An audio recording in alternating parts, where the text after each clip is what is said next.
Yo, what up, my people? Welcome back, friends of the program. I'm your boy, Ness.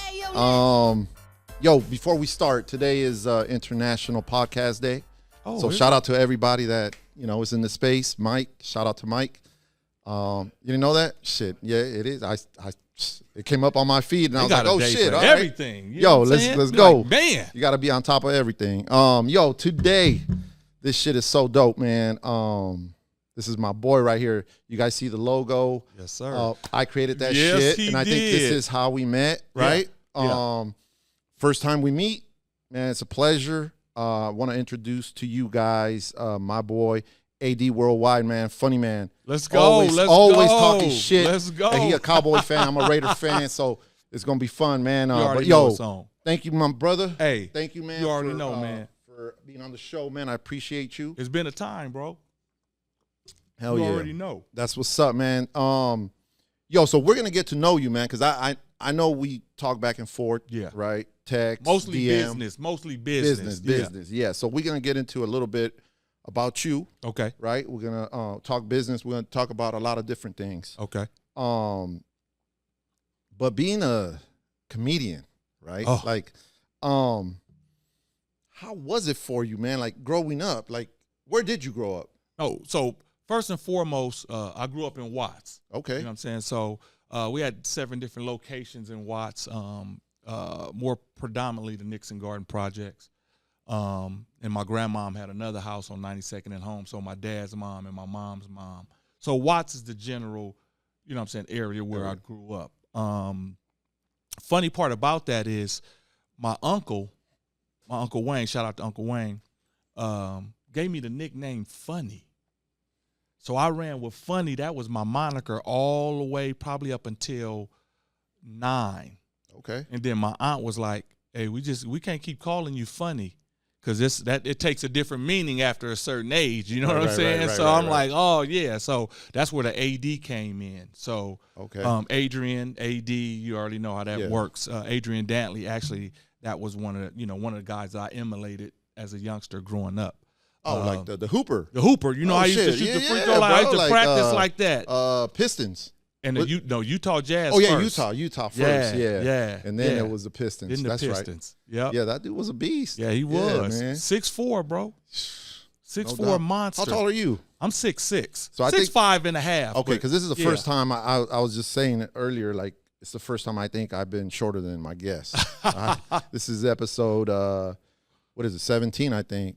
Damn, 17. So you done won 17 times. You a bro. boss. Oh, yeah, man, hype I've been boss. doing it. So man, were you funny like as a kid already? Like no, bro. Or why did the name Funny? Where'd that come from? So it came from me emulating a lot of stuff. Okay. So whether it be Richard Pryor, anything that was funny that was on TV. One of my favorites was the AD Do commercial. I used to be like, AD Do. And they actually on Crenshaw. Shout out to AD. I was trying to get him to sue me to get some pub, but they wouldn't do it. I was too small, I guess. Yeah. But that's what I did. I just like emulated and, pranks and, water guns and stuff like that. So that's where the moniker came from, Funny. Okay. So I always was a practical joker and a bagger. So that was one of the reasons too that it stuck.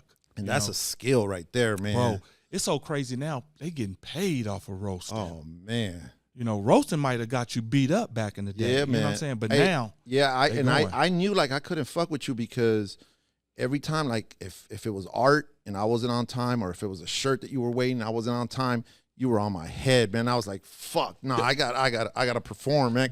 The thing about Ness, his shit is so bomb. This is my favorite shirt. If you see this big, my kids will tell you, I have 10 of these shirts, and this is probably the newest one. I had to find this one out of the batch. Yeah. But this is the thing. Every time I had something from Ness, it was so bomb, people wanted it.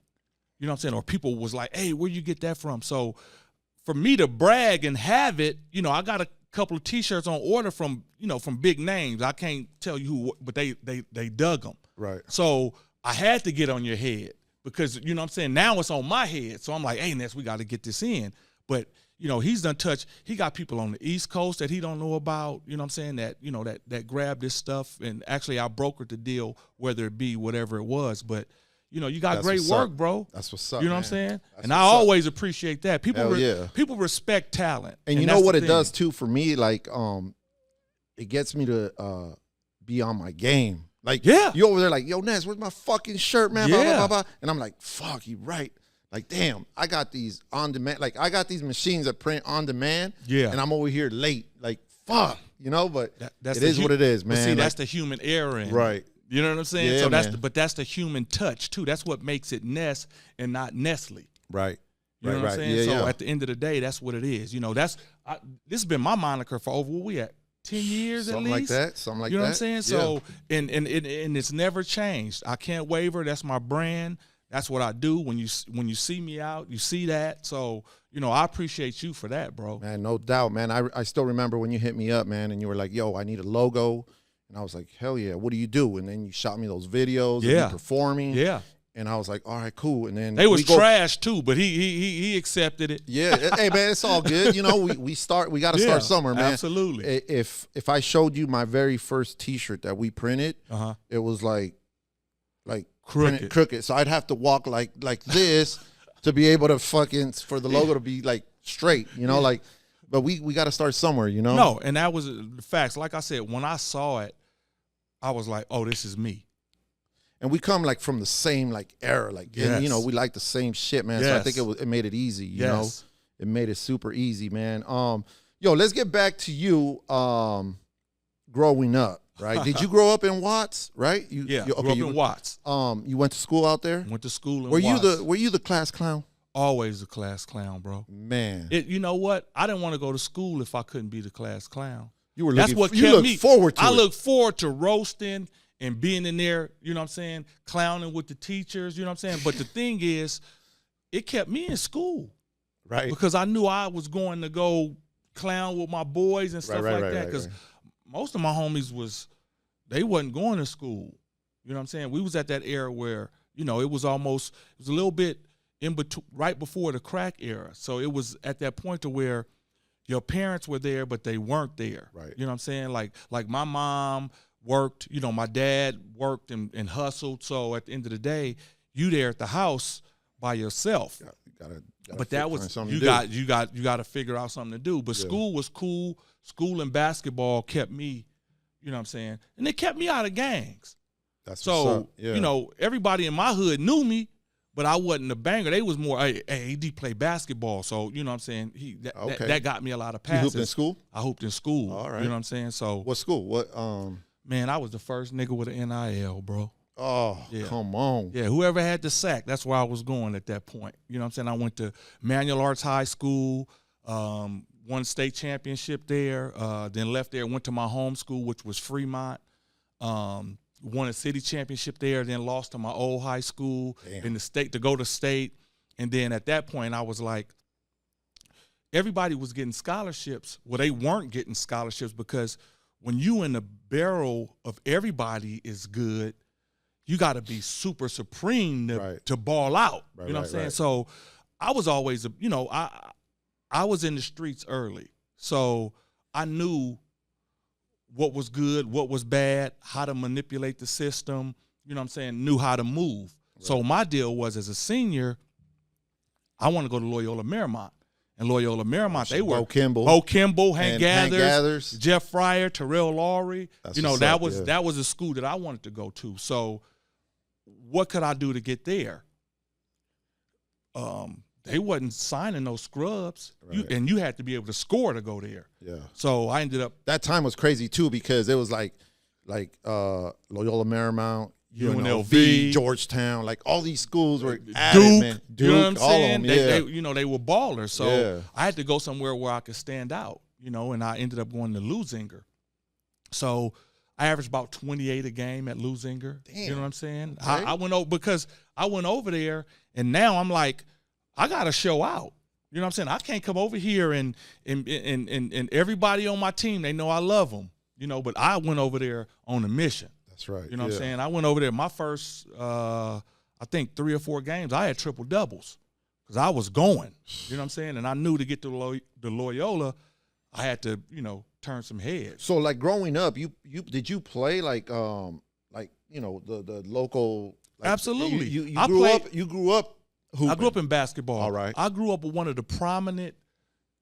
Y'all call it AA. They call it AAU now. Yeah. I grew up in BCI, Basketball Congress International. I played for the world's famous Watts Magicians. So shout out to Lou Clark, Joe Clark, the Watts Magicians, all my homies that played. We was one of the coldest, and we used to go back east. Riverside Church, in New York. We beat them in the championship. So that we was balling. As 14. 14 to through 16-year-olds. And what position? Like what? I was at that age. I was kind of taller, so I played like power forward, center. But then as I grew, I ended up beginning shooting guard and then small forward. Okay. I play in the 50 and over league right now. Yeah. So like. Yeah, I just blew out my Achilles. That's right. Yeah, but I'm back. He's back. I'm back, baby. Like back MJ? Like I never left. That's right. In the Absolutely. 4 or 5. Yeah. Oh yeah, I did see that. You were like, oh, I'm hyped. I'm about to go hoop. And then what your happened? next post was like, I'm in the fucking hospital. Like, fuck, man. Like it was, bro. They went crazy on that post because I seen that. I remember that shit. Shout out to the 50 and over league at Green Meadows Park. It's the bomb, man. Yo, I tried doing that last year, bro. Like it was a 40 and over. Yeah. And I hadn't played in a while. I hadn't played in a minute.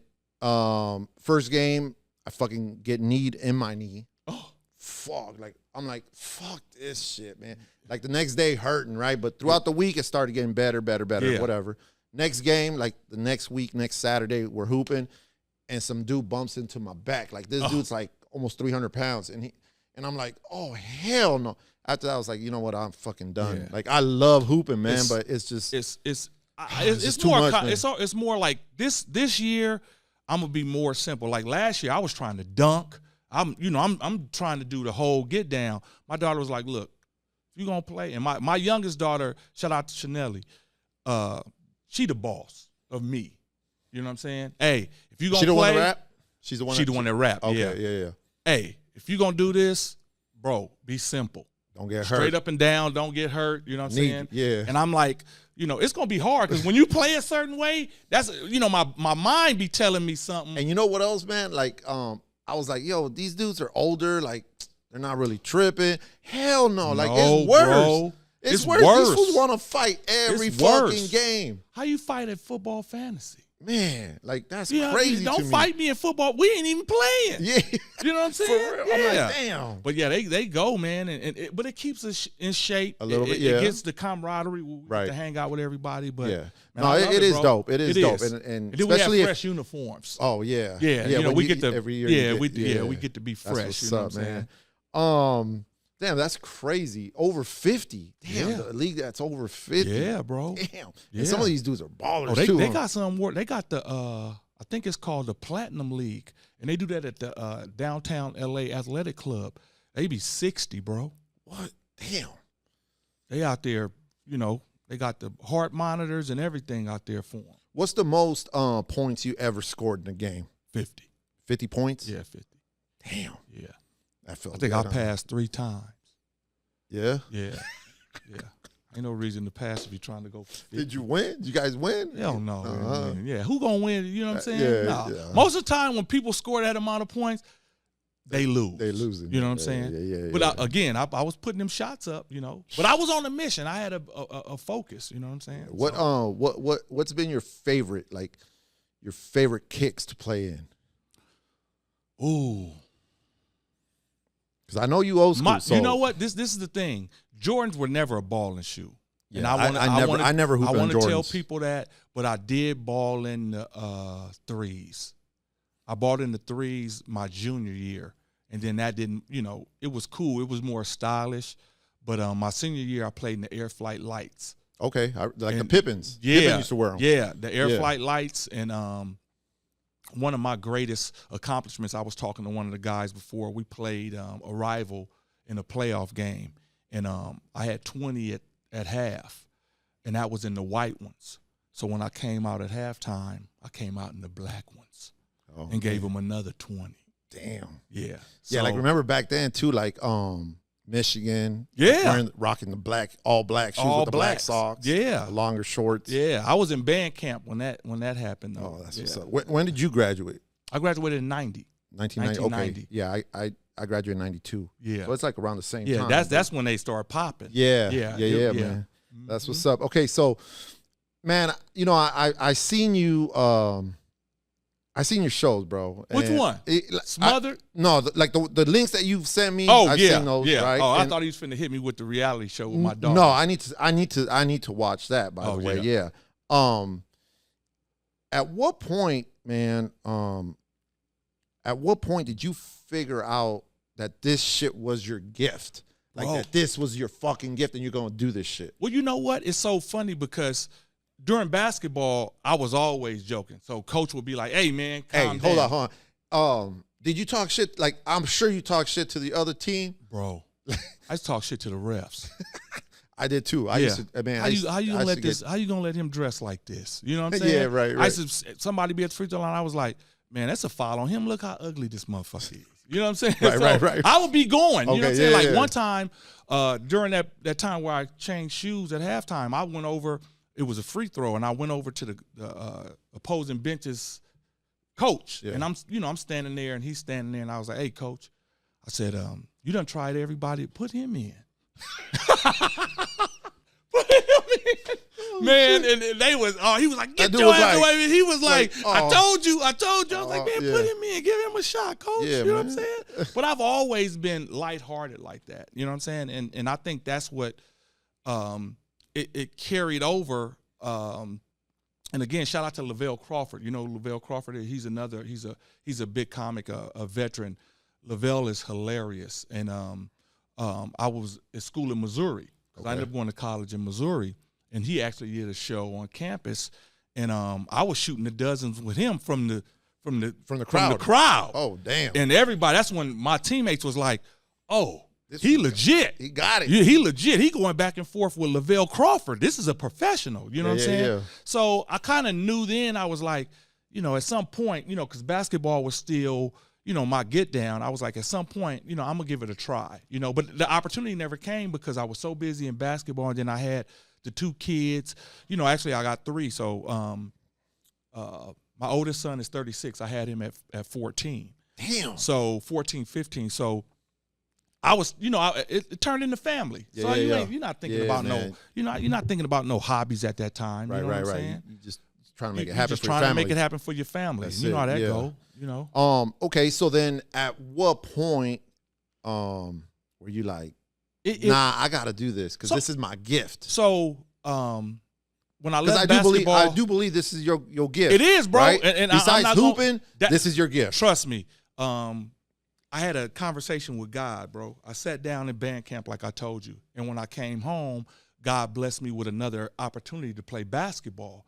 So, I took that as far as I could. And then I left that alone, and then I started work for Enterprise Rent a Car. You know what I'm saying? I was a area manager, managing a lot of different spots, and then that got boring for me. You know what I'm saying? So then my ex-wife at the time started working for AAA, and she was like, "Well, come over to insurance." And I was like, "Oh, let me go sell some insurance." So I ended up working in the insurance industry, and I was with a group of smaller insurance brokers from Explorer. So if you didn't have no insurance, they like the general. You know what I'm saying? We insure just half of your car, not all of it. You know what I'm saying? So we went out one night for happy hour, just marketing aspect, and they had karaoke there. So I'm a big karaoke. I blow, bro. What's your song? Like your go-to? I can't tell you my go-to because then you're gonna be trying. I can tell you my go-to. My go-to, honestly, is Poison. Oh, that's fine. See, you know what I'm saying? Because everybody sing with you. Mike knows that. Yeah. Yeah. Poison. And I'm gonna tell you why mine. I'm gonna tell you why mine, because I'm an introvert, dog. So I'm like, I ain't doing that shit. I ain't going up there in front of nobody. Yeah. And my boy, shout out to my boy Vern, my neighbor, he was like, yo, let's go get some drinks. Yeah. Let's go to karaoke. Don't trip. You're not going to go up there. Yeah. And we're drinking. And he's like, another drink. And before you know, I'm feeling good. Yeah. And then the karaoke girl's like, yo, up next is Ness and Vern singing Poison. I'm like, what? And he's like, yo, just do the rap. I'm going to do the singing. You do the rap. And I was like, what the fuck? And so we go up there, and I, I mean, the shit's on the screen, so I'm like doing it, and then, bro, at the end, like we had like all these girls, and I'm married, dog, and my girl was there, his girl was there, and we had all of them like cheering, bro. But they came up. But yeah, see, that's the bug. Yeah, man, that's the bug. So then now every time like we go to karaoke, that's the song. I got to do it, but I got to do it with somebody. Yeah, and I felt comfortable because I was like, I ain't doing this shit by myself. Yeah, so you wasn't the only person up there if it failed. If it failed, like we both going down. Yeah, you know, I was so that honestly that's my number 2. It depends on where I'm doing karaoke at though. Okay. So if I'm doing karaoke at a country spot, I usually pull Over and Over Again with Nelly. Because Nelly let me rock everywhere. Yeah. So I do the EI, that be popping. He was just out here. Yeah. Nelly was out here like a couple days ago. So when I was at School of Missouri, they did their first show at Lou's Juke Joint. So I witnessed the Lunatics' first show at Lou's Juke Joint in Columbia, Missouri. You know what I'm saying? Right. So Nelly is my guy because he could kind of take me anywhere. You know what I'm saying? So that's who I usually use. But I did karaoke, and the guy that was running the karaoke said, hey, you guys should come back Monday because we do comedy.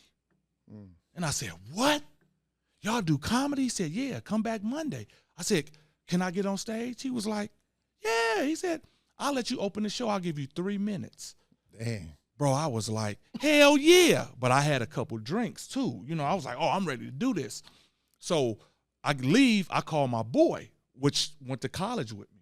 And they always knew I was funny. So I was like, hey, I'm doing a show Monday. It's my first time on stage. And I'm just thinking he going to come show support. Man, he told everybody, bro. I had about 19, 20 people in this lounge to see me do comedy for the first time. So I was nervous, but what I did was I've always kind of been a ham. So if I can shoot free throws in front of 16,000, 35, 40 people is nothing. You know what I'm saying? So I got up on stage, and I didn't have a clue what I was doing. All I did was told stories about me and him in college. You know what I'm saying? And they were dying, bro. And the dude that ran it, he was like, hey, if you come back next week, I'll give you 5 minutes and I'll give you $50. And I was like, you gonna pay me $50 to do this? Right. Shout out to Sean Burns. I was like, you gonna give me $50 to do this? And he was like, yeah, come back. Bro, that was the bug. That's it. That was the bug. And you know, that was one of my topics. Like, I wanted to ask, like, how the first time you got that chance to be on stage. Well, that was like a natural moment. After that, the shit went, like it's supposed to go, like life is supposed to go. Right. You might hit the first 4 threes and they be like, oh shit, he's a 3-point. Then he's on the fire. Next game, he's on fire. Next game, you can't hit shit. Right. You know what I'm saying? So the next shows, they were decent, but this is the difference between how I started comedy and a lot of other people was, it was a guy in there that had a sports bar. You know what I'm saying? So with his sports bar, he wanted to have comedy. So with the comedy, he wanted to start comedy in his sports bar. But he liked me because I riff with the crowd. So he was like, hey, I want you to be my host. And I was like, oh, okay. So I'm thinking $50, to do the host. Right. So he gave me $250 a week to be the host. So then I started meeting the other comics because now I have to book them. And I'm in Victorville. So now I got to, use all my LA plugs, some of the other comics to help me. So it went, shout out again to Anthony Stone. He started to help me do this and do that, but I had a whole nother room. So he's seen it in you. He saw it in me. I ain't gonna lie. Yo. He did see it in me. Sean saw it, and then Lee was like, look, I want you to host this room. You know what I'm saying? So after that, bro, 16 years in the game. Man, that's what's up, man. Congratulations on that shit. I appreciate it, bro. Can you remember when the first time that you felt like you bombed? Like you were on stage and you were like, man, this shit ain't going the way it's supposed to be going. Now, the thing with the bombing is it's all about your confidence level. So I did bomb, but it wasn't a bomb like, oh, I quit. You know what I'm saying? So I bombed, and I'm still shooting my jokes, but I'm saying to myself, oh, this is y'all fault. Y'all ain't laughing. This shit is funny. You know what I'm saying? Y'all ain't laughing, right? That's y'all. This is y'all fucked up, not me. Yeah. You know what I'm saying? So at the end, I was like, all right, man, that's my time. And they start clapping and laughing. I was like, oh, y'all fucked up. You know what I'm saying? Yeah. Like, get your ass off the stage. You know what I'm saying? But I didn't feel bad. Okay, so there was nothing where you went back and said, man, I got to change this, or I got to switch it up. I got to do this. I got to figure out how to, you know. One of the things, like I told you with me, is I've always been very perceptive of what was going on. So I've never walked into a spot and couldn't read the room. You know what I'm saying? Mm-hmm. So a lot of comics, you know, starting off, they don't know how to read the room. So they'll just go and they be like, dick, fuck, pussy, shit, motherfucker, shit. And it's a Catholic church. Right. You know what I'm saying? You be like, oh, hold up. You can't do that, bro. You know what I'm saying? So I've always, you know, read the room well. That was the one low time where I didn't get a joke off. And I consider that a bomb. You know, I've had some sets where I could have did better, but it wasn't like, you know, they throwing tomatoes at you. You know what I'm saying? That's the whole point. I've been to one. Yes. Down in Compton, bro. And, man, it was just a crazy-ass club, like little, small club. Yeah. And they're making sure you ain't got nothing coming in. And I'm like, damn, what kind of club is this? Yeah. And it was two couples. So it was me and my wife, and then my boy and his wife. Okay. And that dude needed to go find parking. So he was like, yo, you guys go in. Yeah. Right? And then I'll find parking. I'll meet you guys. And I walk in with the two chicks, and it was already packed. So we're like walking towards the front, and I'm like, damn, this dude's he's gonna say something. I already know it. Oh, yeah. And sure enough, he like says something. He's like, oh, look at this motherfucker. He think he's all fucking dope because he got two chicks. And I was like, oh, fuck. That's why, like me, I like being on time. I don't like being late. I don't like to be the center of attention. You know what I mean? Yeah. I want to go get my seat. I want to be there. And I was like, this fucking dude. And we sat like on the side of him, right? Yeah. So he's like doing his shit, and then he looks over, and then I'm just like, whatever. He's like, you know what? I ain't even gonna say shit to this motherfucker because I could tell after my set, this fool's gonna stab me. Yeah. And then it's like, oh hell, you know. Yeah. So he did good, but the dude that came after him, and I'm like, yo, and it was like majority, like it was like 90% blacks, right? Yeah. And bro, they gave it to him. Like this dude was up there, and I mean, I was like, yo, this dude's whack. And they gave it to him like, man, get the, like all kinds of shit, bro. And I was just like, yo, this is all bad. We are the worst race at anything. I ain't gonna lie. As far as if we don't like something, you would have to be super mature for a black person not to give you shit about it. Yeah. You know what I'm saying? Yeah. If you don't come correct, I just went to the Usher concert, bro. I'm sitting, me, Jermaine Dupri, you know, we sitting right there, great seats. These motherfuckers is like, this is a 6 out of 10 concert. I said, this, what you mean a 6 out of 10? Right. Usher doing his thing. LL come out, Boys to Men. What you mean 6 out of 10? I was like, oh yeah. But again, that's our people, Ness. Yeah. And you deal with us a lot. Yeah, man. You know what I'm saying? All the time. So yeah. you know what I'm saying? No, you I just a light-skinned brother. You know what I'm saying? Yeah. So that's the whole point. As black people, we not gonna give to you, especially in comedy. Because we know our comedy and we think we comedians anyway. Right. So if you don't come up there and you don't grab us right off the back or have the confidence and awareness to handle the stage, black people gonna eat you up, bro. So let me ask you this. How going into a show, how do you prepare? How do you prepare for that show? It depends on what you're trying to get across. You know what I'm saying? So, like you do your homework. Like I'm gonna be in, I'm gonna be in San Diego. Yeah. Okay, let me look up something like right? San Diego is one of my spots. Okay. You know what I'm saying? You can catch me on Heart of the City, San Diego, which Kevin Hart produced. San Diego is one of my favorite rooms to run, because it's so diverse. You know what I'm saying? You got military, you got, beautiful black women, you got beautiful white. Everybody's pretty in San Diego. Right, you know what I'm saying? Right, so it's easy. So they come out, you know what I'm saying, and they support. But you have to know the demographics based upon just life. You know what I'm saying? But if you're a great comic and you've been practicing for a while, you have enough of that in your holster. You know what I'm saying? If I pull up to a all Mexican show, I can still rock it. It don't just need to be a black show. If it's an all white show, I can still rock it. And what I mean by rock it, I don't have to go out and dog black people, you know, or you know, do blackface, you know, whiteface, you know what I'm saying? I don't have to do that. I can go in and be myself, but I have experienced enough with the cultures to where I have something for them. And that's when you know you've become a professional. A professional, right. You know what I'm saying? Because if you just go out and you're going to just do your set, no matter who it is, that better be a hell of a set. And the only people that's doing stuff like that is Chappelle. You know, Chappelle is the GOAT. Chappelle just go in and he don't care. That's your GOAT? He's not. No. My GOAT is Damon Wayans.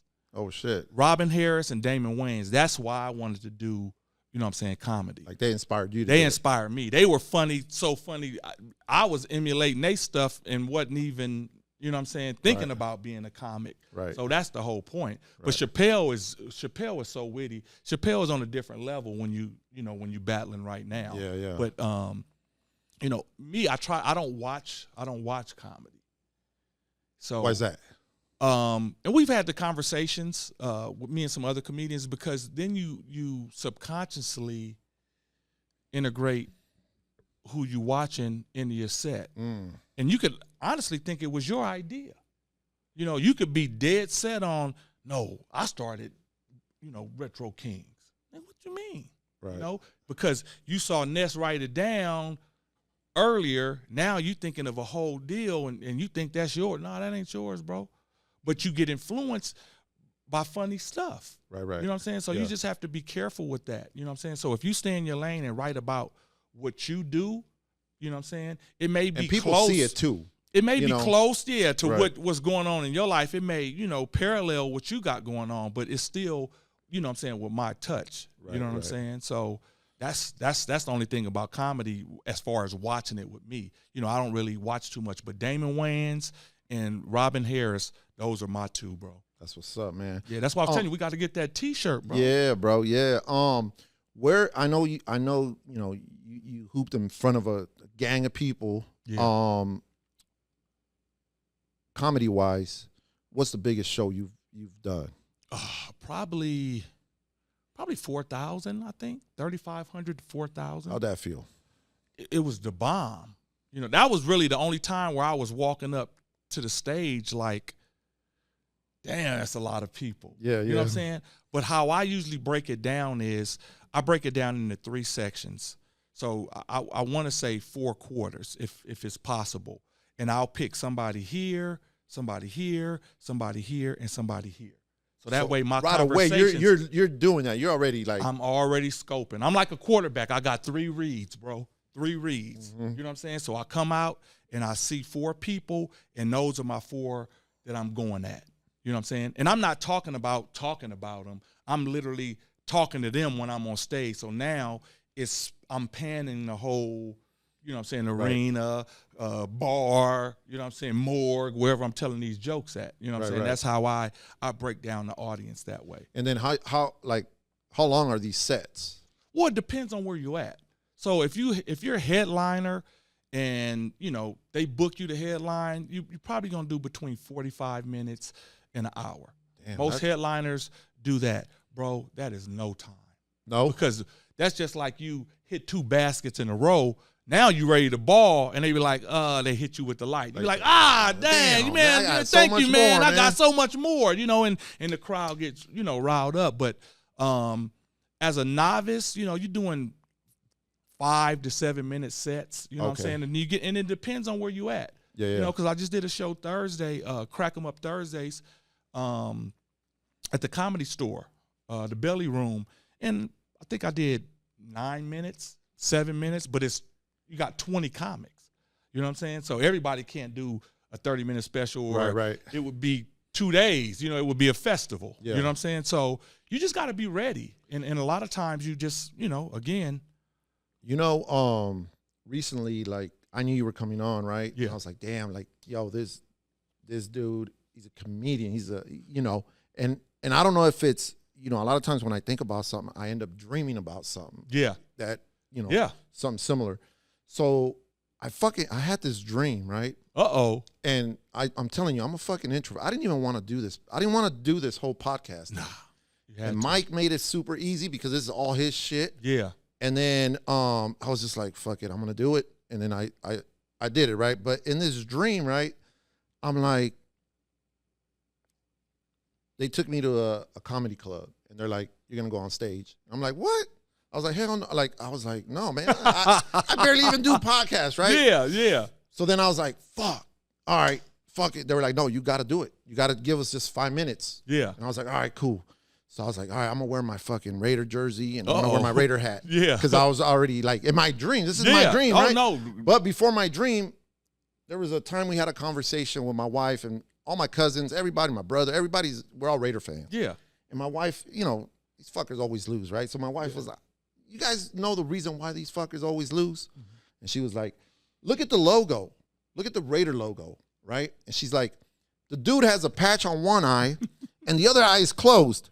So it's like, this fool can't even see. And I'm like, what the fuck? Like, how did, like, someone, my wife doesn't know football for shit, but she was like, that logo needs to change. Alone. Right? So then in my fucking dream, I'm like, yo, I'm going to go out there with her shit. I'm going to use her fucking, I'm going to use her shit to be funny. So in my dream, I come out and I'm like, oh yeah, okay. There's some Hispanics in the house. Yeah. You know, I was like, all right, they can fuck with me. Yeah. And right away, I did this little skit about why the Raiders fucking suck. And it was because of the fucking logo, you know? Bro. And it was just, but it was all because I knew I was having you on and I was like, yo. The subconscious. Yeah, that's it. But that's you know? that's what I tell people. And that's a great analogy for her to break that down like that. That's what comedy is. Right. Because you break down something that you've seen or you do, and you can project it to the people and make it funny. Right. You know what I'm saying? And it's the act out, it's the confidence, but that's the truth. Yeah. They got a patch and they got their eye closed. They're out there It's playing all bad, blind. dog. They Like, should be I wish the I Stevie need Wonders. Yeah. Right. I need to go over there and like redesign the whole shit for him, man. Yeah. Maybe we'll win. Yeah. Yo, so you know, I've known you for a minute, man. Through Yes. you know, whether it's on phone calls, text, DMs, all that. First time we meet. My brand, when I built my brand, right? It was built on, I call it 5 elements, like the elements of hip hop, but my elements are a little bit different, right? It's business, obviously. Yeah. Art and design. Yeah. Sports. Right, movies and music. Yes. So I'm gonna hit you with a question, and then just shoot it back. All right. Absolutely. When it comes to any of those, right? Yeah. Sports, right? I know you're a Cowboy fan. Absolutely. Can you tell me which has been your favorite team of all time?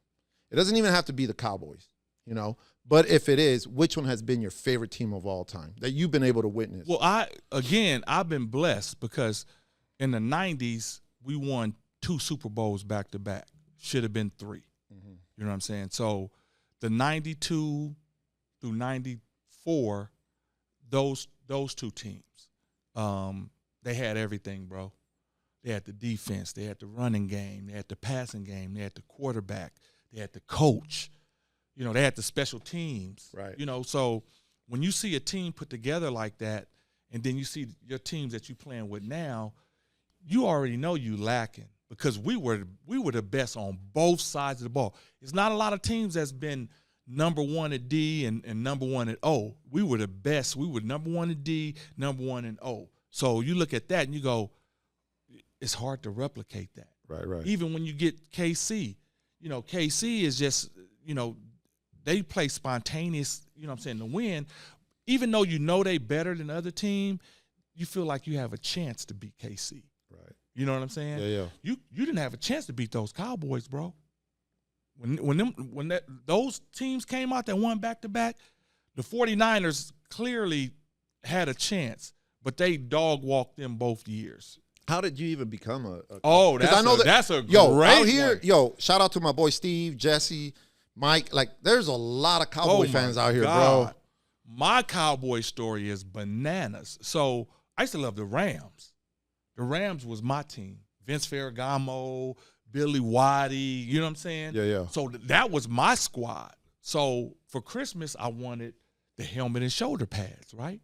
So my mom don't give a fuck about no football. She work at the post office. She tired. So she was like, fuck, I got to get this dude his football helmet and shoulder pads. So she go to Zodi's, I think it was. Zodi's. She go to Zodi's. Shout out to Zodi's. Shout out to Zodi's. She go to Zodi's and she get the helmet and shoulder pads, right? So wrap it up for Christmas, you know. I'm like, yeah. So I open it up. I see the NFL logo. I was like, oh yeah. And open it up. It's the Cowboys, bro. I'm like, what the fuck is this? You know what I'm saying? I'm a Rams fan, Mom. What's going on? She goes, my mom is a hustler. She hustled me. She grabbed me. She was like, hey, Rams don't got no cheerleaders. The Rams ain't on TV tomorrow night. And I was like, damn, you right. You right. So now, Cowboys on Monday night. I got my helmet on, my shoulder pads. I got cheerleaders. Never look back, bro. Damn, and they were decent in the 70s. So, yeah. You know what I'm saying? So that's how I became a Cowboy fan, and I never looked back. Yeah, man. Hey, it's crazy how many Cowboy fans there is. Oh, yeah, man. There's and a they lot. stupid, bro. Yeah. My fan base, I fight with them. So that lets you know. It's the same. It's the same on this side bro, with the Raiders, dog. Yeah, but, you fight within your own self. For real, you know. man. So that's major on that. Yo, okay, when it comes to music, right? I seen your whip. I seen you. What are you listening to? What's on your playlist? You know what? I'm a 90s R&B guy, bro. You know, I can't even get with some of the new music. You know, I can, you know, me and my daughter go back and forth. So if you listen to my daughter is lyrical. You know what I'm saying? Because she grew up with me. You know what I'm saying? We don't do the mumble rap. We don't do the is a shizza. You know what I'm saying? Yeah. We tell a story and we put lyrics behind it. And that's always been, I've been an East Coast fan, bro. You know what I'm saying? Damn. So I've been I rock with Big, you know what I'm saying? But Jay-Z, Biggie, you know, I've always been a Rakim. I've always been a lyrical guy. So I've always had beef with my West Coast homies because they was like, oh, you ain't bumping this, you ain't bumping that. I was like, man, and I hate to say it, I was like, they wasn't saying nothing. Right. You know what I'm saying? And I know I'm gonna get a lot of flack, but they weren't saying nothing. It was more like to beats. you, they weren't. To saying, me, they weren't saying nothing. Yeah, you know what I'm saying? I was a more lyrical, you know what I'm saying, type of cat. Are you more on the lyrical side than the beat side? Absolutely. Yeah. I'm more Kendrick than Drake, bro. Yeah, same. I mean, you know what I'm saying? Yeah. Now we West Coast, but I mean, I'm more that type of, you know what I'm saying? I'm more lyrical. Right. I need some wordplay. You know what I'm Yeah. saying? Give me some wordplay, you know, and I'm big with that. You know what I'm saying? So that's what's up. But R&B, 90s R&B, that's my jam. And I know, like, I don't think it'll ever be replicated, man. Never, like bro. 90s R&B, 90s hip hop. Like Never, the bro. 90s were just the shit, man. The 90s were the shit. And it's so crazy because everybody's generation, they have their own because that's where they niche. Yeah. You know what I'm saying? But when you look at it, it all rolls back to the 90s, bro. 90s, man. You know? Yeah. And I, you know, it's actually what I've been bumping lately was SOS, The Weekend Girl. That'd be bang. That's my jam. You know what I'm saying? Yeah. So my cousin Punch, you know, of course, discovered SZA. So that album was big to me.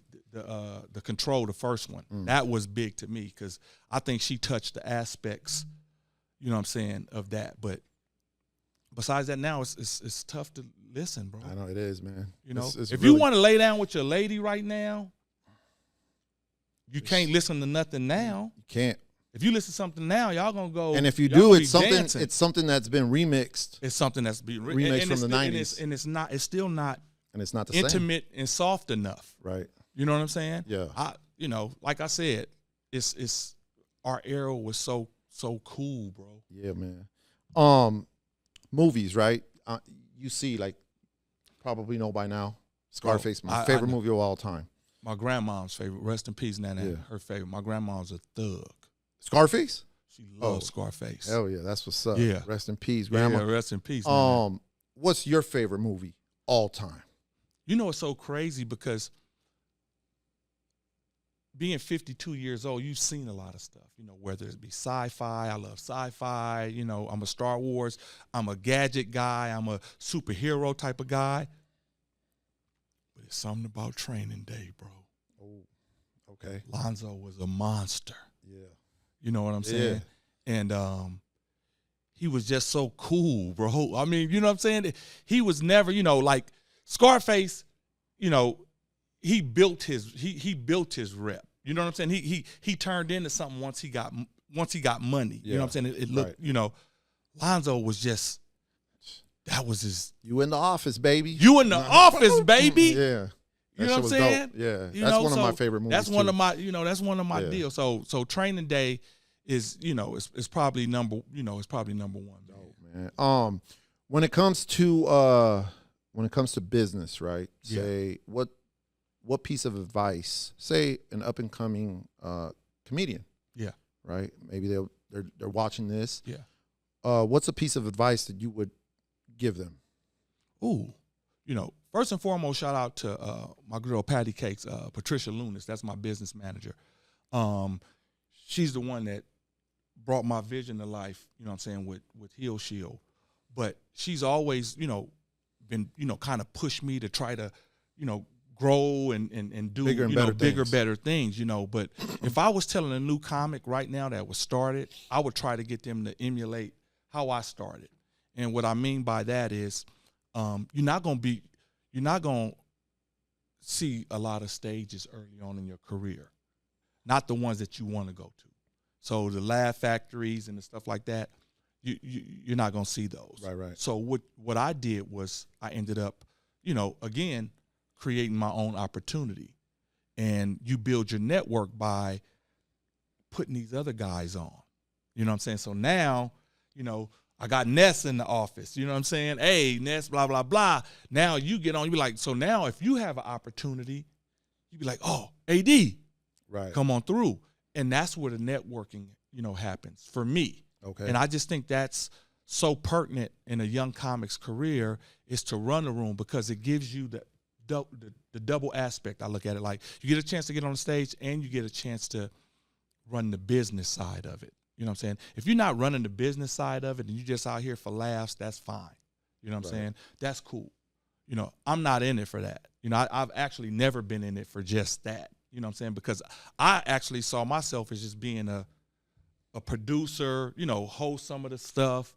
But once you start getting on stage a whole bunch and you start, you know, kind of being, you know, decent, then that takes a back seat. Now I got to go perform. You know, people are paying me to perform. So if it's a new comic, I would advise them to try to get a small room. I don't care if it's a cafe, a bar, the back of the bar, and invite your friends and, you know, work out and meet different comics and invite them out and produce that show, because it's going to give you more life in your career to learn all those aspects of it. So that would be my advice in my gym. Dropping to a new comic. That's what's up.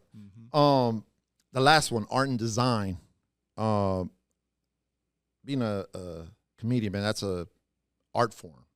Absolutely. Who would be like your dream collaboration? Like someone that you're gonna do a show with. That I would work with? Yeah. That I would be looking super forward to. Yeah. It would still be Kevin Hart, bro. Yeah. Yeah, Kev's energy is different, man. When you watch Kev, his energy is different. You know, I love Mike Epps too, but Kevin's energy is different. And Kevin has all of the aspects down. You know, whether it be the networking aspect of it, the business aspect of it, you know, the comedic talent. Now he's moving into acting. You know what I'm saying? Merch. Like, you know, yeah. Kevin has some personal issues. You know what I'm saying? And he overcame those. So when you're going through that type of stuff in life, and you still can be successful, that's who you want to emulate. That's who you want to be around. You know what I'm saying? Right. And like I said, I had the pleasure of working with him. It wasn't like a one-on-one type of deal, but just being in that atmosphere and having that outlook and being tied to that brand. You already know how that goes. I always see you, hey, Nike, you better grab me, bro. That's right. You know what I'm saying? While my price is still where it's at. Right. Because Adidas is going to grab me, or, you know what I'm saying? Yeah. Or shit, pay less when they come back. You know what I'm saying? You know, it doesn't even matter at this point. Like, yeah, of course. Like, you know, you look at Nike and they're, you know, everything that they do, you're like, damn, that shit's dope. But you could take whatever dope I have and make something else even that much better. Absolutely. You know what I mean? No, I've watched it, like I told you, and it's no, you know, I wear this shirt. It's what's on my cover, bro. Yeah. You know what I'm saying? That's what's up. That's how good your talent is. Man, thank you, man. Thank you. And yo, speaking of Nike, man, we're gonna jump into another topic, something that's been it's been on social media a lot. I'm a sneakerhead. I know you a sneakerhead. Absolutely. But there's this, you know, there's this thing out there called Mexican Jordans, right?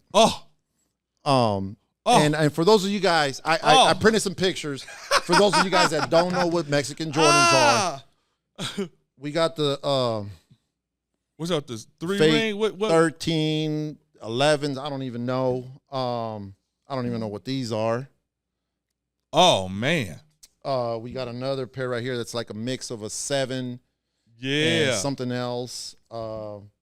Again, some other shit that I would never wear. God. Again, look, like a fake 11 low with. They might have tricked me on those. I ain't gonna lie. They might have tricked me on those. They tried. What's your take on those? Because man, it is so funny. Like I'm on social media. I'm on Instagram, TikTok.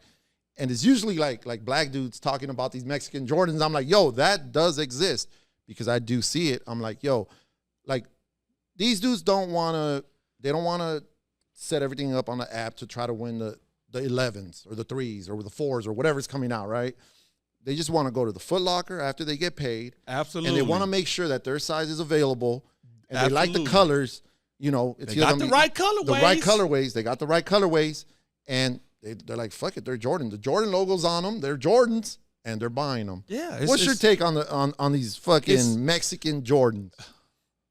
It's not about style, and unfortunately, I don't want to say this isn't the Mexicans' arena. You know what I'm saying? Right. And most Mexicans that wear these are usually paisas, right? Or wrong? Like you tell me, because I usually see, you know what I'm saying, or a brother that can't afford them. They're the ones that are they're out there grinding. They got their paycheck. They got their paycheck, and they're going somewhere this weekend or whatever. So they hit up the Foot Locker, and this is what they find. I'm gonna tell you this right here. I can't kill on them because I have been a victim of the Jordan curse too. What does that mean? I thought I was balling. I thought I had it all. I had the right colorways. I thought everything. And I brought them home. And my daughter is a sneaker investigator. She's a sneaker head, right? So I bring these home, and they gorgeous, great colorway. And she was like, ugh, those are mids. Oh, like Jordan 1s? Or the like... The mids, not the highs, not the OGs. Those are the Jordan 1s. Yeah. Jordan 1 mid, yeah. Come on. Bro, I got about 4 pair that I've never worn because I didn't want my daughter to clown me. And you found them, right? You went to the store, you found them. You just like They had my size, the colorway. They were probably Dallas Cowboys colorway. You know? So I got clowned with those. So, and I see these a lot, but I'm kind of gentle on it because I got roasted. So I don't be like, you know what I'm saying? Them the Mexican Jordans. Because my daughter was like, bro, them mids. Those are the mids. Yeah, we don't wear those. And I'm like, what you mean we don't? These is Jordans. He's like, no, they're not. Nope. Did Jordan wear mid tops? And I was like, damn, he didn't.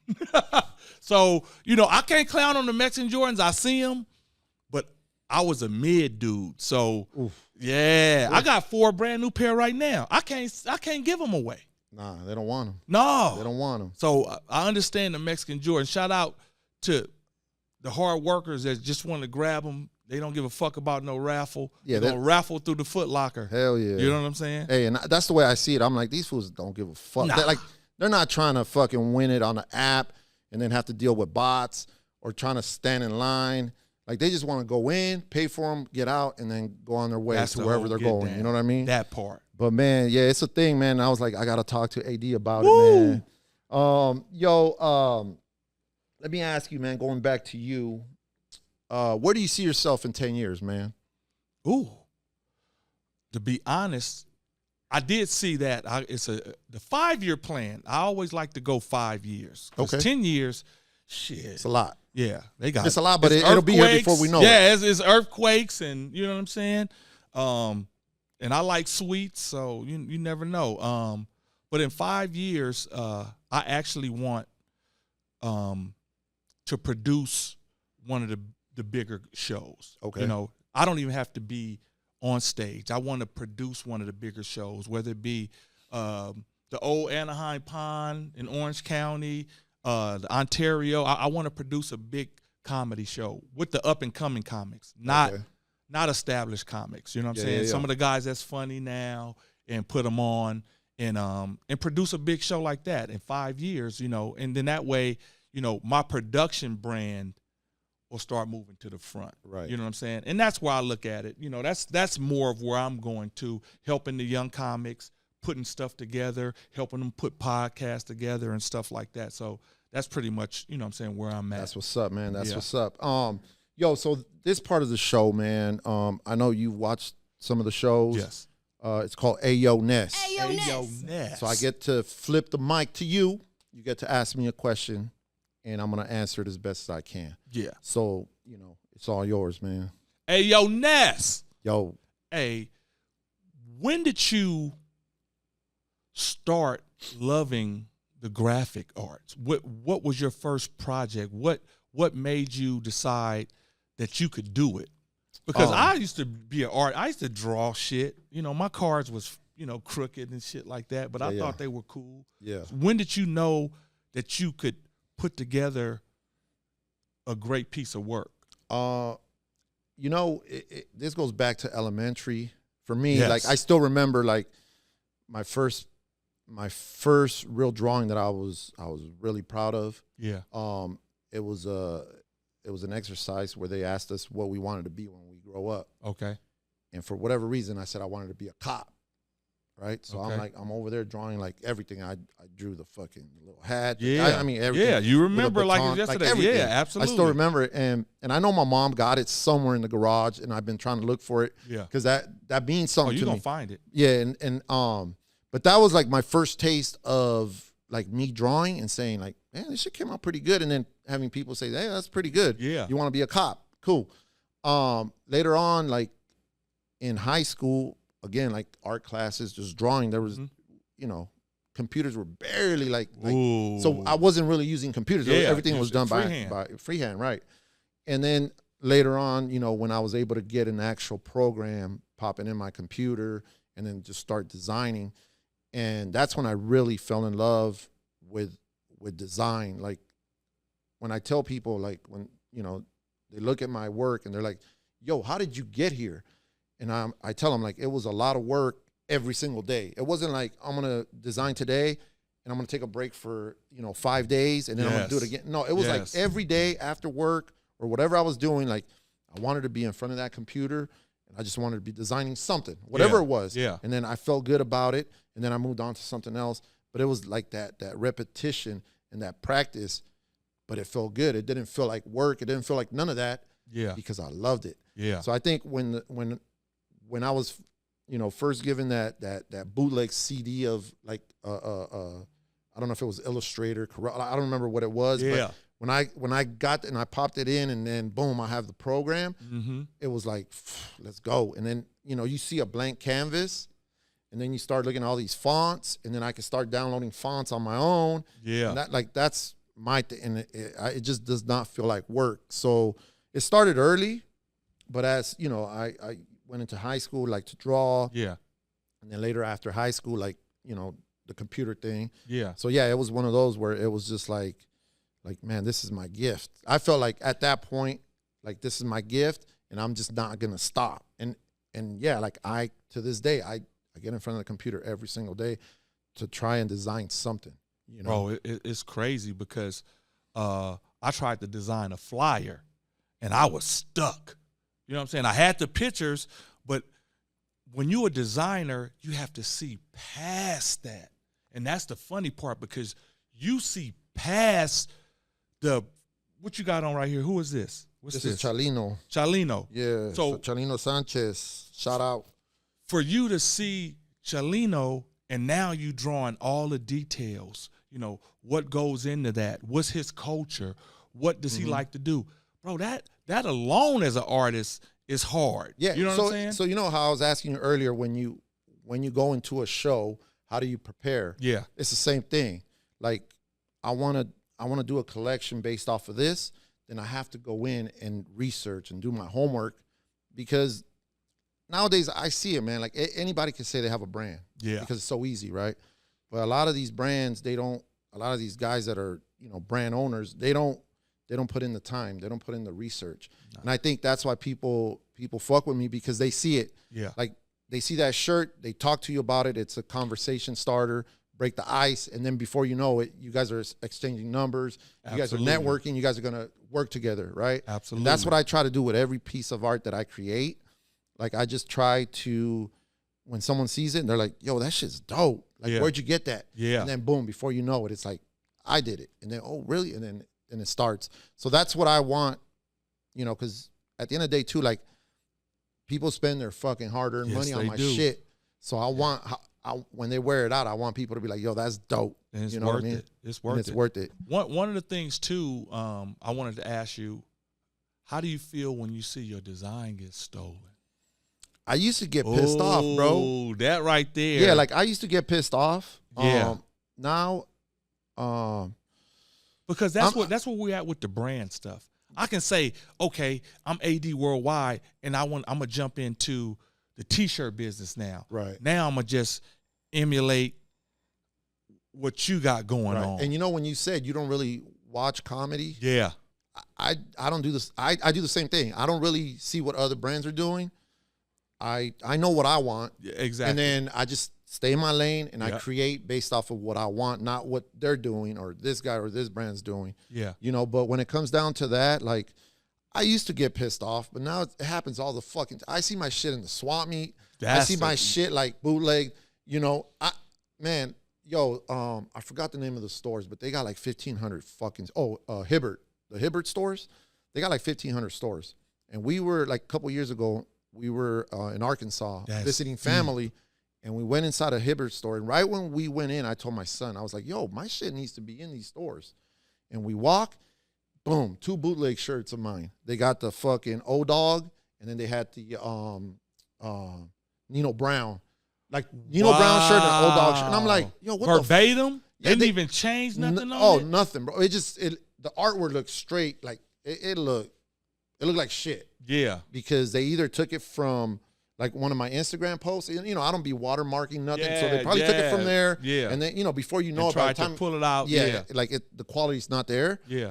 So then I go look at the tag and it said like nocturnal or some shit. So then I'm like fucking like looking it up. Yeah. And I'm like, and I told my son, could you imagine like if they fuck with me just with those 2 shirts, and let's say they ordered 24 pieces of each, but they ordered 24 pieces of each times 1,500 fucking stores. Bro, like, that's money, bro. I'll be driving the same car you driving right now. You know, but that's when it pisses you off, right? Like, you're like, that's fucked up. These you know, so I did like a little post, and I just, you know, I tagged them and everything.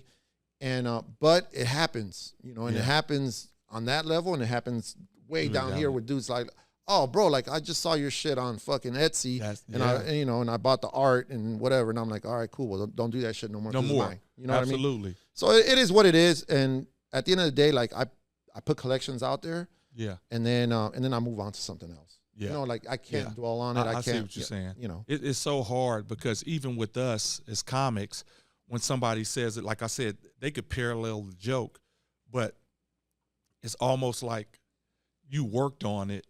Yeah. And if they get on, and this has been a rumor for years. I don't know if it was actually somebody ever said it, was whoever puts it on TV first, that's their joke. Oh, damn.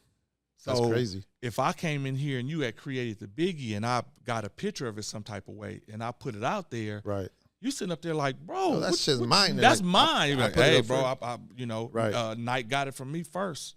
You know what I'm saying? So, being in business, and that's what I always want to tell you, because I remember me and you having a conversation, and I seen you with a post with it somewhere, and I was pissed.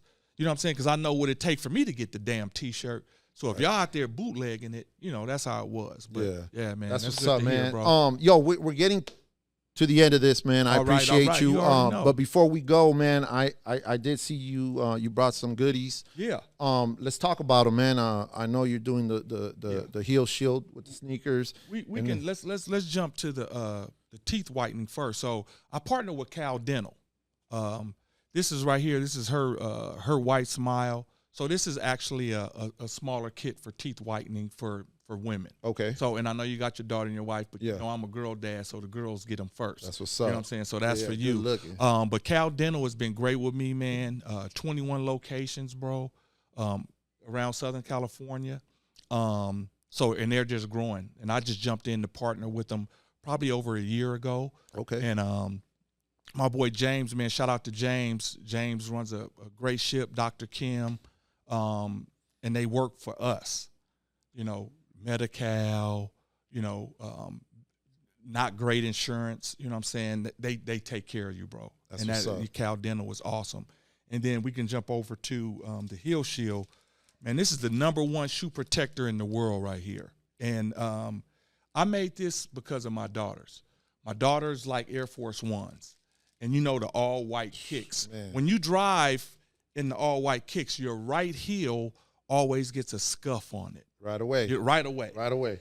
Because you rub it on the mat while you're driving, your gas, brake, whatever it is. So I created this, and again, with Patricia Lunas, she helped me bring my vision to life because I got tired of, messing up my mat because you'll rub a hole in the mat so it protects the mat and it protects your shoe. So, and then people driving around with no shoes on. You know what I'm saying? I'm like, bro, because they don't want to get that scuff on the back of their, shoe. So I'm saving your soul and your soul, because if the cops pull you over and you reach down to put on your shoes, it might be night.